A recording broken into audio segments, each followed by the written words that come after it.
कि सलाहुद्दीन अयूबी ने उन लोगों की नजरें भांप ली थी या नहीं। वो इस्तकबाल करने वाले उस हुजूम में बच्चा लग रहा था।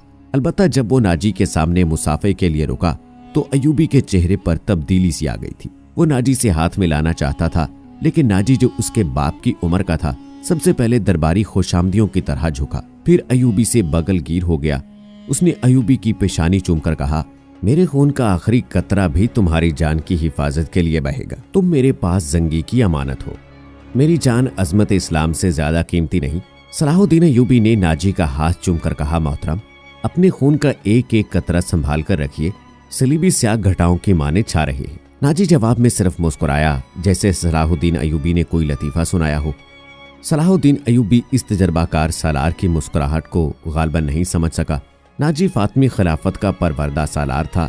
वो मिस्र में बॉडी गार्ड्स का कमांडर था, जिसकी नफरी 50,000 थी और सारी की सारी नफरी सोडानी थी। ये फौज उस दौर के जदीद हथियारों से मुसल्ला थी और ये फौज नाजी का हथियार बन गई थी, जिसके जोर पर वो बेताज बादशाह बना बैठा था। वो साजिशों और मफाद परस्ती का दौर था। इस्लामी दुनिया की मरकजियत खत्म हो चुकी थी। सलीबियों की भी निहायत दिलकश तखरीबकारियां शुरू हो चुकी थी। ज़रपरस्ती और ताइश का दौर दौरा था। जिसके पास जरा सी भी ताकत थी, उसे वो अपने इक्तदार के तहफ़्फ़ुज़ के लिए और दौलत समेटने के लिए इस्तेमाल करता था। सूडानी बॉडी गार्ड्स फौज का कमांडर नाजी मिस्र में हुक्मरानों और दीगर सरबराहों के लिए दहशत बना हुआ था। उसे उस दौर का बादशाह साज कहा जाता था। बनाने और बिगाड़ने में खसूसी महारत रखता था। उसने सलाहुद्दीन अयूबी को देखा तो उसके चेहरे पर बिल्कुल उसी तरह मुस्कुराहट आ गई, जिस तरह कमजोर सी भेड़ को देखकर भेड़िए के दांत निकल आते हैं। अयूबी उस जहर खून को ना समझ सका। उसके लिए सबसे ज्यादा अहम आदमी नाजी ही था, क्योंकि वो 50,000 बॉडी गार्ड्स का कमांडर था और सलाहुद्दीन को इस फौज की जरूरत थी। सलाहुद्दीन अयूबी से कहा गया कि हजूर, बड़ी लंबी मुसाफत से तशरीफ लाए हैं, पहले आराम कर ले। तो उसने कहा, मेरे सर पर जो दस्तार रखी गई है, मैं उसके अहल ना था। इस दस्तार ने मेरा आराम और मेरी नींद खत्म कर दी है। क्या आप हजरात मुझे इस छत के नीचे नहीं ले चलेंगे, जहां मेरे फराइज मेरा इंतजार कर रहे हैं? क्या हजूर काम से पहले ताम पसंद नहीं फरमाएंगे? उसके नायब ने पूछा। सलाहुद्दीन अयूबी ने कुछ सोचा और उसके साथ चल पड़ा। लंबे तड़ंगे कवि हेकल बॉडी गार्ड्स इस इमारत के सामने 2 रोया खड़े थे, जिसमें खाने का इंतजाम किया गया था। अयूबी ने उन गार्ड्स के कद बूत और हथियार देखे तो उसके चेहरे पर रौनक आ गई, मगर ये रौनक दरवाजे में कदम रखते ही गायब हो गई। वहां 4 नौजवान लड़कियां, जिनके जिस्मों में ज़ोहदो शिकन लचक और शानों पर बिखरे हुए रेशमी बालों में कुदरत का हुस्न समोया हुआ था, हाथों में फूलों की पत्तियों से भरी हुई खुशनुमा टोकरियां उठाए खड़ी थी। उन्होंने सलाहुद्दीन अयूबी के रास्ते में पत्तियां बखेरनी शुरू कर दी और उसके साथ दफ की ताल पर ताउस और रुबाब और शहनाइयों का मशहूर कुन नगमा उभरा। अयूबी ने रास्ते में फूलों की पत्तियां देखकर कदम पीछे कर लिया। नाजी और उसका नायब उसके दाएं बाएं थे। वो दोनों झुक गए और उसे आगे चलने की दावत दी। ये वो अंदाज था जिसे मुगल बादशाहों ने हिंदुस्तान में राइज किया था। सलाहुद्दीन अयूबी फूलों की पत्तियां मसलने नहीं आया। अयूबी ने ऐसी मुस्कुराहट से कहा जो उन लोगों ने पहले कभी कम ही किसी के होठों पर देखी थी। हम हजूर के रास्ते में आसमान से तारे भी नोच कर बिछा सकते हैं। नाजी ने कहा, अगर मेरी राह में कुछ बिछाना चाहते हो तो वो एक ही चीज है जो मेरे दिल को भाती है। सलाहुद्दीन अयूबी ने कहा, आप हुक्म दे। नायब ने कहा, वो कौन सी चीज है जो हजूर के दिल को भाती है? सलीबियों की लाशें। सलाहुद्दीन अयूबी ने मुस्कुरा कर कहा, मगर फौरन ही उसकी मुस्कुराहट गायब हो गई। उसकी आंखों से शोले निकलने लगे। उसने धीमी आवाज में, जिसमें कहर और अताब छुपा हुआ था, कहा, मुसलमान की जिंदगी फूलों की सेज नहीं। जानते नहीं हो सलीबी सल्तनत इस्लामिया को चूहों की तरह खा रहे हैं? और जानते हो कि वो क्यों कामयाब हो रहे हैं? सिर्फ इसलिए कि हमने फूलों की पत्तियों पर चलना शुरू कर दिया है। हमने अपनी बच्चियों को नंगा करके उनकी इस्मतें रौंद डाली है। मेरी नजरें फलस्तीन पर लगी हुई है। तुम मेरी राह में फूल बिछाकर मिस्र से भी इस्लाम का परचम उतरवा देना चाहते हो? उसने सबको एक नजर देखा और दबदबे से कहा, उठा लो ये फूल मेरे रास्ते से। मैंने इन पर कदम रखा तो मेरी रूह कांटों से छलनी हो जाएगी। हटा दो लड़कियों को मेरे रास्ते से। कहीं ऐसा ना हो कि मेरी तलवार इनके इतने दिलकश सुनहरे बालों में उलझकर बेकार हो जाए। हजूर की जाहो हशमत, मुझे हजूर ना कहो। सलाहुद्दीन अयूबी ने बोलने वालों को यूं टोक दिया जैसे तलवार से किसी काफर की गर्दन काट दी हो। उसने कहा, हुजूर वो थे जिनका तुम कलमा पढ़ते हो और जिनका मैं गुलामे बेदाम हूँ। मेरी जान फिदा हो उस हुजूर मुअल्लम पर जिनके मुकद्दस पैगाम को मैंने सीने पर कंधा कर रखा है। मैं यही पैगाम लेकर मिस्र आया हूँ। सलीबी मुझसे ये पैगाम छीनकर बहेरा रूम में डुबो देना चाहते हैं, शराब में गर्क कर देना चाहते हैं। मैं बादशाह बन के नहीं आया। लड़कियां किसी के इशारे पर फूलों की पत्तियां समेटकर वहां से हट गई थी। सलाहुद्दीन अय्यूबी तेजी से दरवाजे के अंदर चला गया। एक वसी कमरा था। उसमें एक लंबी मेज रखी थी जिस पर रंगारंग फूल बिखरे हुए थे और उनके दरमियान रोस्ट किए हुए बकरों के बड़े बड़े टुकड़े, सालम, मुर्ग और जाने कैसे कैसे खाने सजे हुए थे। सलाहुद्दीन अय्यूबी रुक गया और अपने नायब से पूछा, क्या मिस्र का हर एक बाशिंदा इसी किस्म का खाना खाता है? नहीं हजूर, नायब ने जवाब दिया। गरीब लोग तो ऐसे खाने के ख्वाब भी नहीं देख सकते। तुम सब किस कौम के फर्द हो? सलाहुद्दीन अय्यूबी ने पूछा। क्या उन लोगों की कौम अलग है जो ऐसे खानों के ख्वाब भी नहीं देख सकते? किसी तरफ से कोई जवाब ना पाकर उसने कहा, इस जगह जिस कदर मुलाजिम हैं और यहाँ जितने सिपाही ड्यूटी पर हैं, उन सबको अंदर बुलाओ, ये खाना उन्हें खिला दो। उसने लपक कर एक रोटी उठाई, उस पर 2-3 बोटियां रखी और खड़े खड़े खाने लगा। निहायत तेजी से पूरी रोटी खाकर पानी पिया और बॉडीगार्ड्स के कमांडर नाजी को साथ लेकर उस कमरे में चला गया जो वायसराय का दफ्तर था। 2 घंटे बाद नाजी बाहर निकला, दौड़कर अपने घोड़े पर सवार हुआ, एड़ी लगाई और नजरों से ओझल हो गया। रात नाजी के खास कमरे में उसके 2 कमांडर जो उसके मोतमद और हमराज थे उसके पास बैठे शराब पी रहे थे। नाजी ने कहा, जवानी का जोश है, थोड़े दिनों में ठंडा कर दूंगा। कमबख्त जो भी बात करता है कहता है रब्बे काबा की कसम, सलीबियों को सल्तनत इस्लामिया से बाहर निकाल कर दम लूंगा। सलाहुद्दीन अय्यूबी, एक कमांडर ने तंजिया कहा, इतना भी नहीं जानता कि सल्तनत इस्लामिया का दम निकल चुका है, अब सुडानी हुकूमत करेंगे।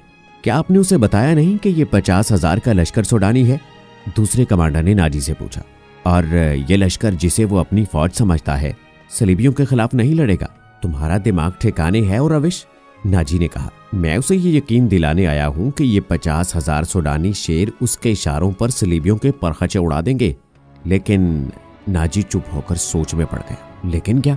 उसने मुझे हुक्म दिया है कि मिस्र के बाशिंदों की एक फौज तैयार करो। नाजी ने कहा, उसने कहा है कि एक ही मुल्क की फौज मुनासिब नहीं होती, वो मिस्र के लोगों को भर्ती करके हमारी फौज में शामिल करना चाहता है। तो आपने क्या जवाब दिया? मैंने कहा कि आपके हुक्म की तामील होगी। नाजी ने जवाब दिया, मगर मैं ऐसे हुक्म की तामील नहीं करूंगा।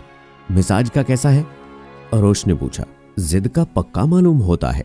नाजी ने जवाब दिया, आपके दानिश और तजर्बे के सामने तो वो कुछ भी नहीं लगता।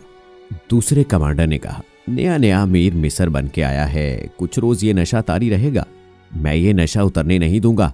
नाजी ने कहा, उसे इसी नशे में बदमस्त करके मारूंगा। बहुत देर तक ये तीनों सलाहुद्दीन अय्यूबी के खिलाफ बातें करते रहे और इस मसले पर गौर करते रहे कि अगर सलाहुद्दीन अय्यूबी ने नाजी की बेताज बादशाही के लिए खतरा पैदा कर दिया तो वो क्या कार्रवाई करेंगे। उधर सलाहुद्दीन अय्यूबी अपने नायबीन को सामने बैठाए ये ज़हन नशीन करा रहा था कि वो हुकूमत करने नहीं आया और न किसी को हुकूमत करने देगा। उसने उन्हें कहा कि उसे जंगी ताकत की ज़रूरत है और उसने ये भी कहा कि उसे यहाँ का फौजी ढांचा बिल्कुल पसंद नहीं। 50,000 बॉडीगार्ड सुडानी हैं। हमें हर खित्ते के बाशिंदों को ये हक देना है कि वो हमारी फौज में आए, अपने जौहर दिखाएं और माले गनीमत में से अपना हिस्सा वसूल करें। यहाँ की आवाम का मयार जिंदगी इसी तरह बुलंद हो सकता है। सलाहुद्दीन अय्यूबी ने उन्हें बताया, मैंने नाजी से कह दिया है कि वो आम भर्ती शुरू कर दे। क्या आपको यकीन है कि वो आपके हुक्म की तामील करेगा? एक नाज़िम ने उससे पूछा। क्या वो हुक्म की तामील से गुरेज करेगा? वो गुरेज कर सकता है, नाज़िम ने जवाब दिया। फौजी उमूर उसी के सुपुर्द हैं, वो किसी से हुक्म लिया नहीं करता, अपनी मनवाया करता है। सलाहुद्दीन अय्यूबी खामोश रहा, जैसे उस पर कुछ असर ही ना हुआ हो। उसने सबको रुखसत कर दिया और सिर्फ अली बिन सुफियान को अपने साथ रखा। अली बिन सुफियान जासूसी और जवाबी जासूसी का माहिर था। उसे सलाहुद्दीन अय्यूबी बगदाद से अपने साथ लाया था। वो उधेड़ उमर आदमी था, अदाकारी, चरब जुबानी और भेस बदलने में महारत रखता था। जंगों में उसने जासूसी भी की थी और जासूसों को पकड़ा भी था। उसका अपना गिरोह था जो आसमान से तारे भी तोड़ लाता था। सलाहुद्दीन अय्यूबी को जासूसी की अहमियत से वाकफियत थी। फन्नी महारत के अलावा अली में वही जज्बा था जो सलाहुद्दीन अय्यूबी में था। तुमने सुना अली? सलाहुद्दीन ने कहा, ये लोग कह गए हैं कि नाजी किसी से हुक्म लिया नहीं करता, अपनी मनमाया करता है। हाँ, अली ने जवाब दिया, मैंने सुन लिया है। अगर मैं चेहरे पहचानने में गलती नहीं करता तो मेरी राय में बॉडीगार्ड्स का ये कमांडर जिसका नाम नाजी है, नापाक ज़हनियत का इंसान है। इसके मुतालिक मैं पहले से भी ये कुछ जानता हूँ। ये फौज जो हमारे खजाने से तनख्वाह लेती है दरअसल नाजी की जाती फौज है। उसने हुकूमती हलकों में ऐसी ऐसी साजिशें की हैं जिन्होंने इंतजामी ढांचे को बेहद कमजोर कर दिया है। आपका ये फैसला बिल्कुल बजा है कि फौज में यहाँ के हर खित्ते के सिपाही होने चाहिए। मैं आपको तफसीली मालूमात फराहम करूंगा। मुझे शक है कि सूडानी फौज नाजी की वफादार है, हमारी नहीं। आपको इस फौज की तरबियत और तंजीम बदलनी पड़ेगी या नाजी को सुबकदोश करना पड़ेगा। मैं अपनी सफ़ों में ही अपने दुश्मन पैदा नहीं करना चाहता, सलाहुद्दीन अय्यूबी ने कहा। नाजी घर का भेदी है, उसे सुबकदोश करके अपना दुश्मन बना लेना दानिशमंदी नहीं। हमारी तलवार गैरों के लिए है, अपनों का खून बहाने के लिए नहीं। मैं नाजी की जहनियत को प्यार और मोहब्बत से बदल सकता हूँ। तुम उस फौज की जहनियत मालूम करने की कोशिश करो, मुझे सही इत्तला दो कि फौज कहाँ तक हमारी वफादार है। मगर नाजी इतना कच्चा आदमी नहीं था। उसकी जहनियत प्यार और मोहब्बत के बखेड़ों से आज़ाद थी। उसे अगर प्यार था तो अपने इक़्तिदार और शैतानियत के साथ था। इस लिहाज से वो पत्थर था, मगर जिसे अपने जाल में फांसना चाहता उसके सामने मोम हो जाता था। उसने सलाहुद्दीन अय्यूबी के साथ यही रवैया इख्तियार किया। उसके सामने वो बैठता नहीं था, हाँ में हाँ मिलाता चला जाता था। उसने मिस्र के मुख्तलिफ खित्तों से अय्यूबी के हुक्म के मुताबिक फौज के लिए भर्ती शुरू कर दी थी। हालांकि यह काम उसकी मर्जी के खिलाफ था। दिन गुजरते जा रहे थे, सलाहुद्दीन अय्यूबी उसे कुछ कुछ पसंद करने लगा था। नाजी ने उसे यकीन दिलाया था कि सूडानी बॉडीगार्ड्स फौज हुक्म के मुंतजिर हैं और यह कौम की तवक्कुआत पर पूरा उतरेगी। नाजी सलाहुद्दीन अय्यूबी को 2-3 मरतबा कह चुका था कि वो बॉडीगार्ड्स की तरफ से उसे दावत देना चाहता है और फौज उसके आज़ाज़ में जश्न मनाने के लिए बेताब है। लेकिन सलाहुद्दीन अय्यूबी मसरूफियत की वजह से ये दावत कबूल नहीं कर सका था। रात का वक्त था। नाजी अपने कमरे में अपने 2 मोतमिद जूनियर कमांडरों के साथ बैठा शराब पी रहा था। 2 नाचने वालियां साजों की हल्की हल्की मौसीकी पर मस्ती में आई हुई नागिनों की तरह मशहूर कुनादाओं से रक्स कर रही थी। उनके पाँव में घुंघरू नहीं थे, उनके जिस्म पर कपड़े सिर्फ इस कदर थे कि उनके सतर ढके हुए थे। इस रक्स में खुमार का तासुर था। दरबान अंदर आया और नाजी के कान में कुछ कहा। नाजी जब शराब और रक्स में महव होता था तो कोई मखल होने की जुर्रत नहीं कर सकता था। सिर्फ दरबान को मालूम था कि वो कौन सा जरूरी काम है जिसकी खातिर नाजी ऐशो तरब की महफिल से उठा करता है, वरना वो अंदर आने की जुर्रत ना करता। उसकी बात सुनते ही नाजी बाहर निकल गया और दरबान उसे दूसरे कमरे में ले गया। वहां सूडानी लिबास में मलबूस एक उधेड़ उमर आदमी बैठा था। उसके साथ एक जवान लड़की थी। नाजी को देखकर वो उठी। नाजी उसके चेहरे और कद काठ की दिलकशी देखकर ठिठक गया। वो औरतों का शिकारी था। उसे औरतें सिर्फ अपनी अयाशी के लिए दरकार नहीं होती थी, उनसे वो और भी कई काम लिया करता था, जिनमें एक ये था कि वो निहायत खूबसूरत और अय्यार लड़कियों के जरिए बड़े बड़े अफसरों को अपनी मुट्ठी में रखता था। और एक काम ये भी था कि वो उन्हें अमीरों वजीरों को ब्लैकमेल करने के लिए इस्तेमाल करता था और उनसे वो जासूसी भी कराता था। जिस तरह कसाब जानवर को देखकर बता देता है कि उसका गोश्त कितना है, इसी तरह नाजी लड़की को देखकर अंदाजा कर लिया करता था कि ये किस काम के लिए मौजू है। लड़कियों के व्यापारी और बर्दा फरोश अक्सर नाजी के पास माल लाते रहते थे।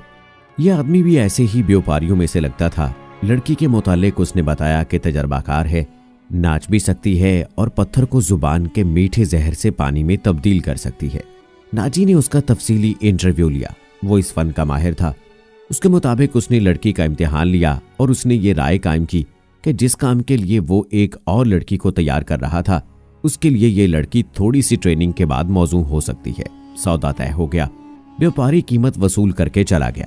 नाजी लड़की को उस कमरे में ले गया जहां उसके 2 साथी रक्स और शराब से दिल बहला रहे थे। उसने लड़की को नाचने के लिए कहा। लड़की ने जब चोगा उतारकर जिस्म को 2 ही बल दिए तो नाजी और उसके साथी तड़प उठे। पहले दोनों नाचने वालियों के रंग पीले पड़ गए। उस नई लड़की के सामने उनकी कदरों कीमत कम हो गई थी। नाजी ने उसी वक्त महफिल बर्खास्त कर दी और उस लड़की को अपने पास बैठाकर सबको बाहर निकाल दिया। लड़की से नाम पूछा तो उसने ज़कोई बताया। नाजी ने उसे कहा, ज़कोई, तुम्हें यहाँ लाने वाले ने बताया था कि तुम पत्थर को पानी में तब्दील कर सकती हो। मैं तुम्हारा ये कमाल देखना चाहता हूँ। वो पत्थर कौन है? ज़कोई ने पूछा। नया अमीर मिस्र, नाजी ने जवाब दिया। वो सालार आजम भी है? सलाहुद्दीन अय्यूबी? ज़कोई ने पूछा। हाँ, सलाहुद्दीन अय्यूबी, नाजी ने कहा।